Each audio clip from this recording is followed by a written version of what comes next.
Bonjour, je vais vous parler du tableau de répartition des tâches. Alors d'abord, son utilité.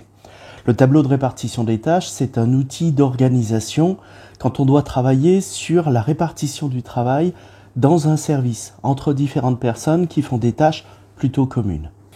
Le tableau de répartition des tâches, il nous permet de résoudre certains problèmes. Le premier problème, c'est de savoir qui fait quoi.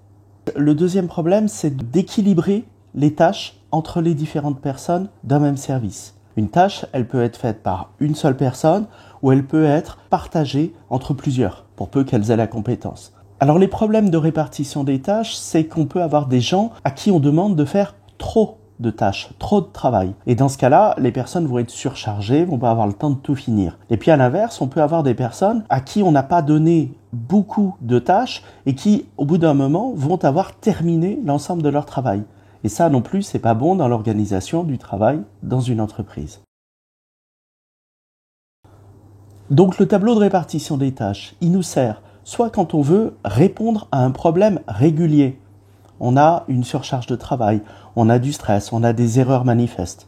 Autre manière d'utiliser le tableau de répartition des tâches, c'est quand on a une nouvelle organisation à mettre en place. Une personne qui s'en va, une personne qui arrive, et donc on peut avoir besoin de modifier les attributions des tâches entre différentes personnes dans un service. Ça peut être aussi le cas lorsque l'activité évolue dans l'entreprise. On doit faire des nouvelles choses ou on doit les faire différemment parce qu'on a modifié nos processus. Et puis le tableau de répartition des tâches, il peut servir pour des besoins de gestion du personnel, simplement un outil de motivation. On va demander aux gens ce qu'ils ont envie de faire ou on va faire évoluer leur mission parce que ça permet de redynamiser un petit peu l'activité et les personnes.